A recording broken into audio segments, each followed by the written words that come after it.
What's up, guys? Rick from DFS On Demand here with your DFS preview for this week's Houston Open. But before we get into that, let's cover a few housekeeping items.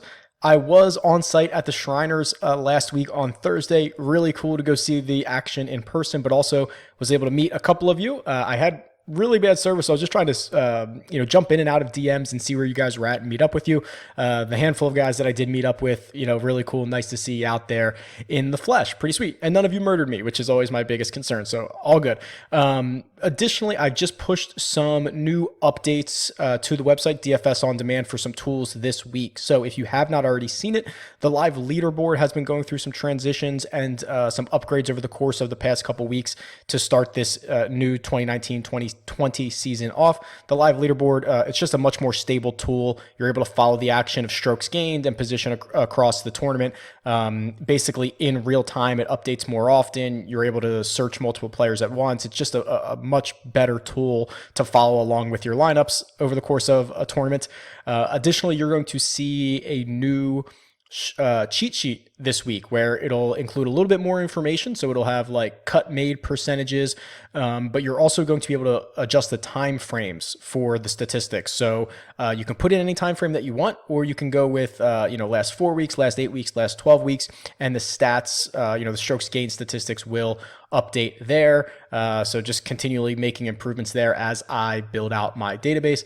And then the strokes gained database, which you normally have access to just going in and seeing every round, the strokes gained statistics for every round.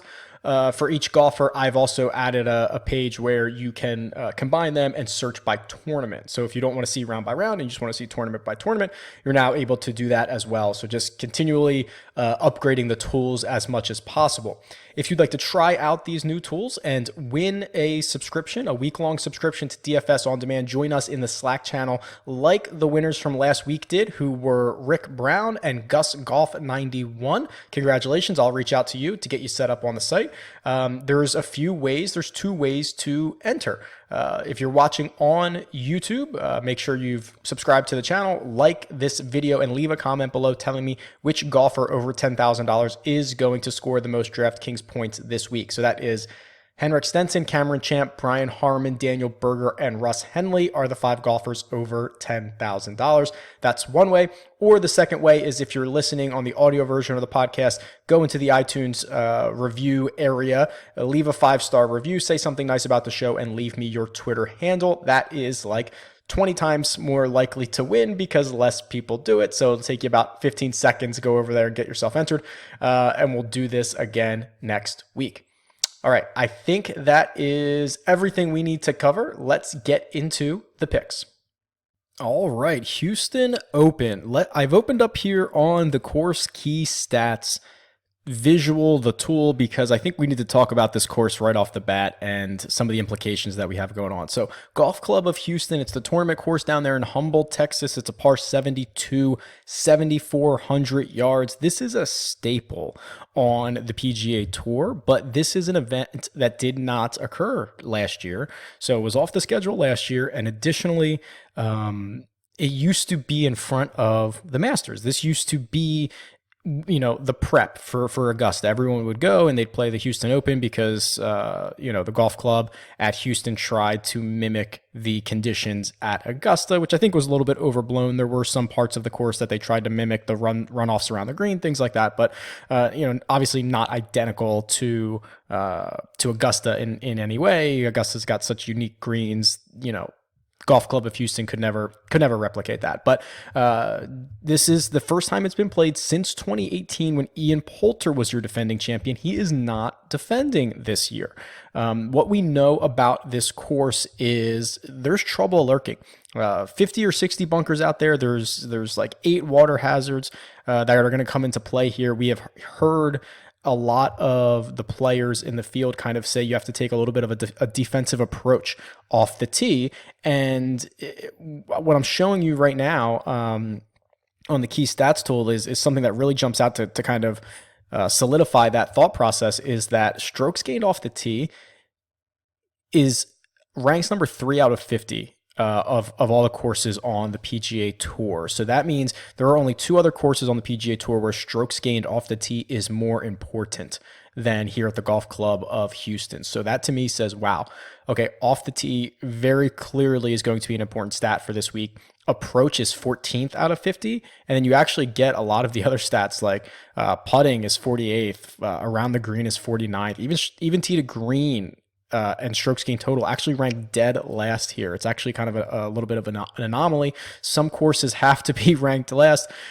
We see it here at the Golf Club of Houston, but it's the off the tee numbers that really show us how critical it's going to be this week. There's just a lot of different types of holes out there. So, let's kind of go. We'll talk about strokes gained off the tee and how important it's going to be. But I'm going to start over here where we usually do on the cheat sheet, and this is the new updated version of the cheat sheet. Projections will continue to flow through here, but this is where I was talking about. You can click last 8 weeks, and these stats will adjust. You can click last 12 weeks, or you can say long term, which is basically the current year plus that we're in. So that's kind of long term statistics. So when we look at this, there are 5 guys over $10,000 led by Henrik Stenson, who, quite frankly, is a little bit concerning for me. Voluntarily ended his season last year at the FedEx Cup playoffs. I remember, I think it was, what would it have been? The BMW where they chop it down to 75, or the Northern Trust where they chop it down to 75 for the BMW. He was like 80th or 85th, did not play that week, so he was effectively ending his FedEx Cup playoffs, opted to rest up, head over to the Euro Tour. He played the Scandinavian Invitational, which was a tie for 3rd, and then in a much better field at the BMW Championship, it was a tie for 17th. Now, the concern about Stenson is not, he's certainly the best player in this field. The concern around him is this number right here. It's the off the tee game. If you go back to, basically any year, Henrik Stenson is one of the best ball strikers on tour, except for 2019. Okay, so 2019 was the first year that he lost strokes off the tee since 2011.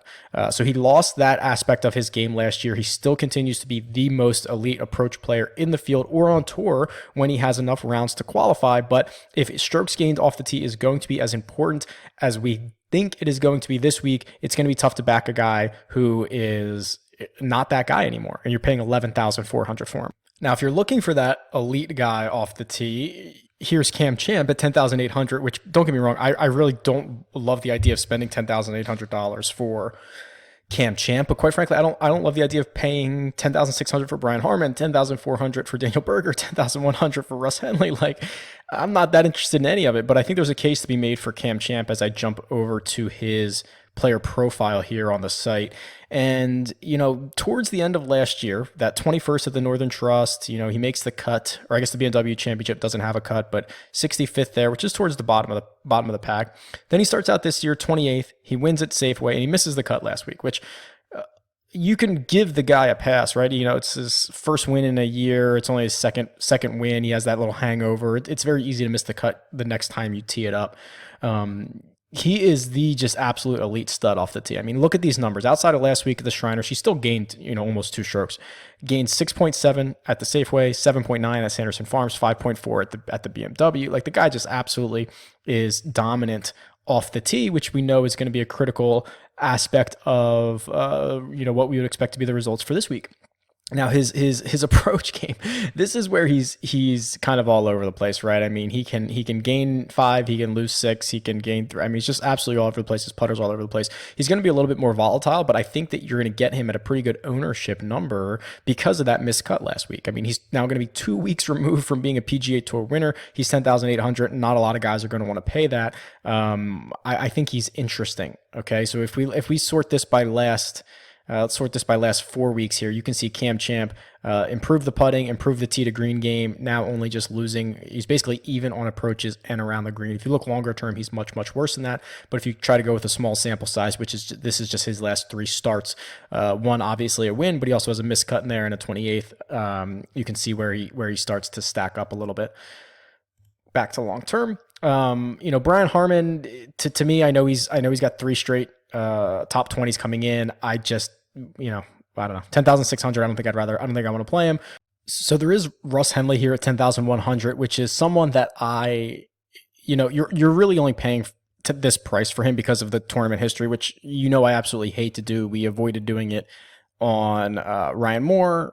I guess that was a couple weeks ago. I mean, we just avoid doing it almost every single week. But this week, I'm actually kind of interested in it just because the rest of this field is quite honestly such complete garbage. So, the thing about Russ Henley is he's now made 7 straight cuts. He hasn't done that since the end of 2017. So you could argue that he's in a pretty good stretch right now. The course history, the tournament history, absolutely pristine. So let me read this off to you. 8th place, 1st place, 5th place, 4th place, 7th place. That's 5 straight top 8 finishes. Everyone's going to know that.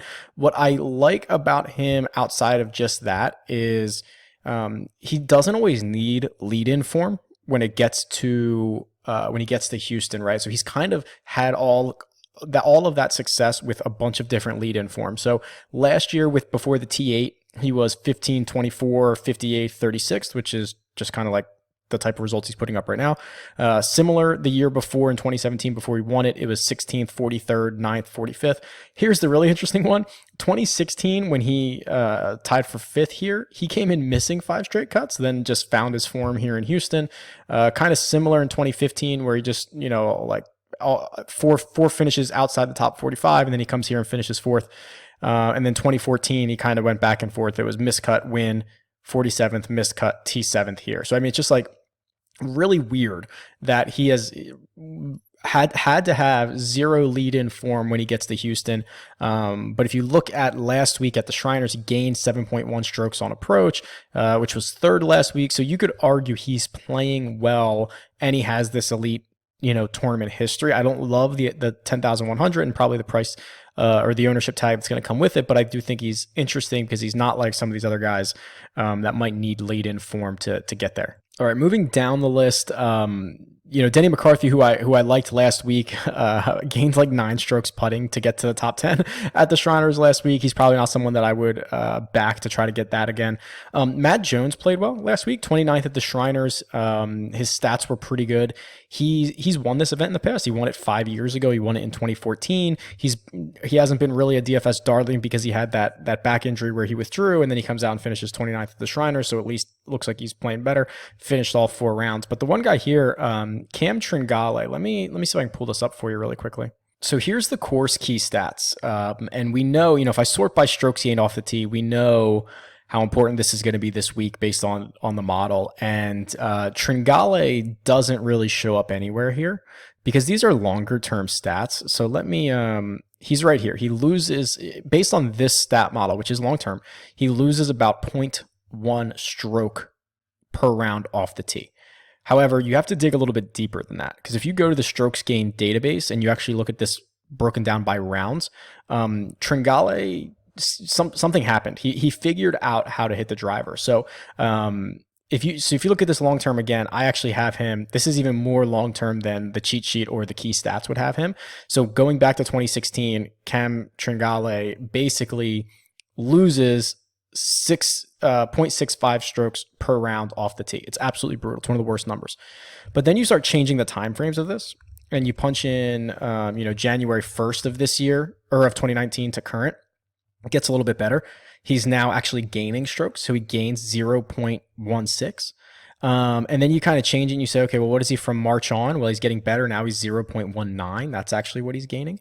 And then you kind of keep going. You put it in June. So from June to October, this guy is now gaining 1/4 of a shot off the tee per round. That is like a 1 shot per round difference off the tee alone. He was the most improved last year from strokes gained total from previous year to last year, and then off the tee, and he had the fastest, the biggest club speed improvement. So something happened where Tringale learned to hit his driver, or learn to get the ball off the tee, and now you pair that with an already pretty good approach game, a decent around the green, like a neutral putter. He puts himself into contention quite a bit. So to see him priced at $8,700, he does have a second place finish here 3 years ago or 3 starts ago. I mean, that's someone that I could see getting into a lot of my lineups. He's made all 3 cuts over the course of this season, took off last week at the Shriners, and now he heads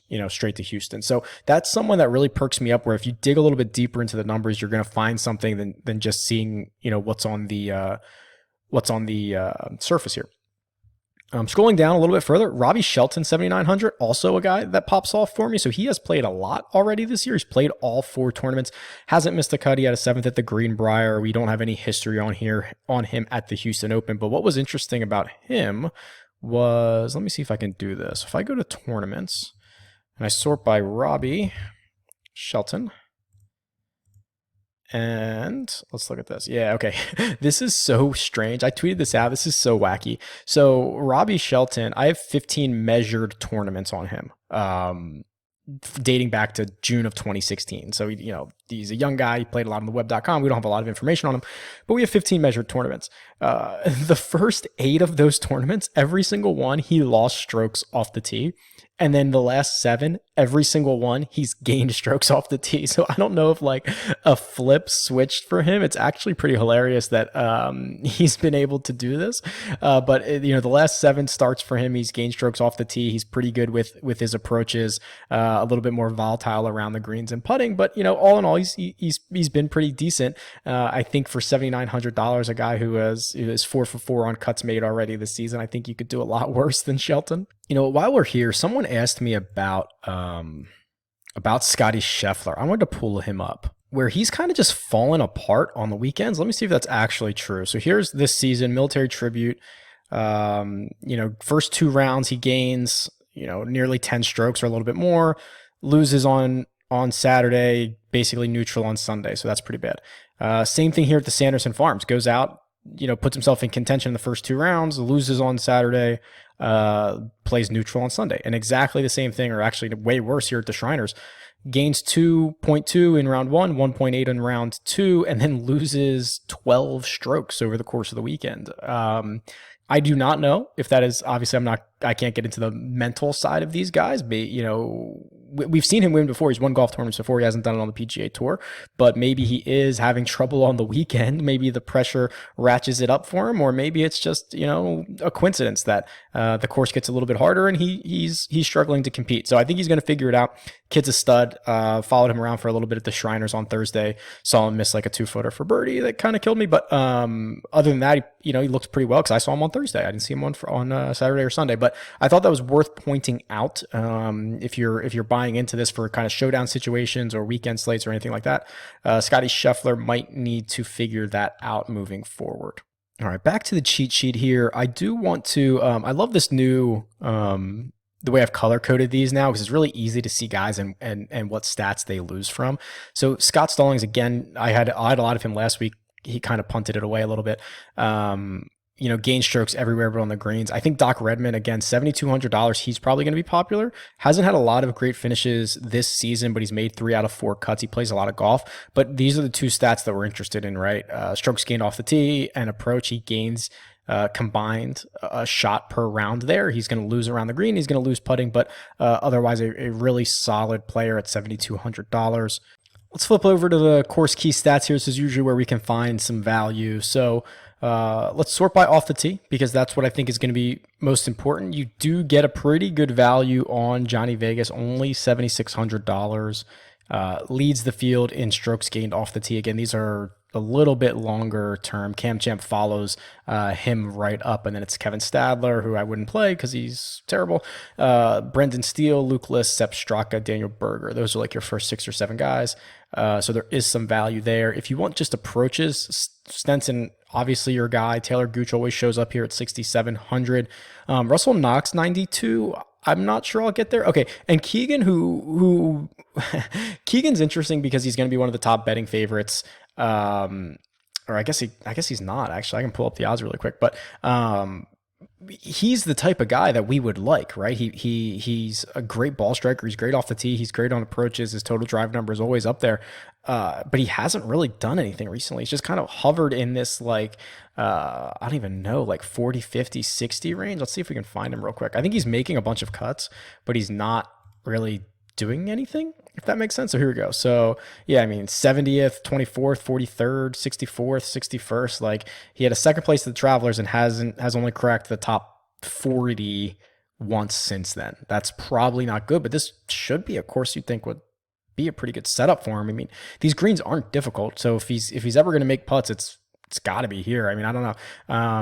the real defense for this course is wind when it gets going, but and it looks like there's thunderstorms kind of in the forecast all week. It's Texas, so you could pop up a thunderstorm anytime. So we're going to keep a close eye on that and see if we can get some waves as the week goes along. So make sure you follow me on Twitter. Birdie or better. Let's see what we got here. Matt Every always shows up here, but he's almost unplayable. Brendan Todd, Tom Hoagie, Kevin Chappell, Kramer Hickok round out the birdie or better guys. But yeah, I'm really relying a lot on this off the tee stat here, along with just, ball strikers. Off the tee approach, give me a little course history and try to load up on guys. Because quite frankly, it's a pretty weak field. I don't know if I'll be able to, roster construction wise, go play Henrik Stenson. Like, I don't even know if I can go play Cam Champ, or I don't even know if I can go play Russell Henley. So when we start putting these together, I might just opt for try to get 5 or 6 guys in that 8K range, right? Just kind of stay in there, go down and get one guy at 7,000, plug a bunch of guys in the 8K and see how that goes. So let me know what you think. Enter the draw. Tweet me with what your feelings are about the new tools that we've created. And it's at RickRunGood. And best of luck this week. I'll talk to you guys soon. See ya.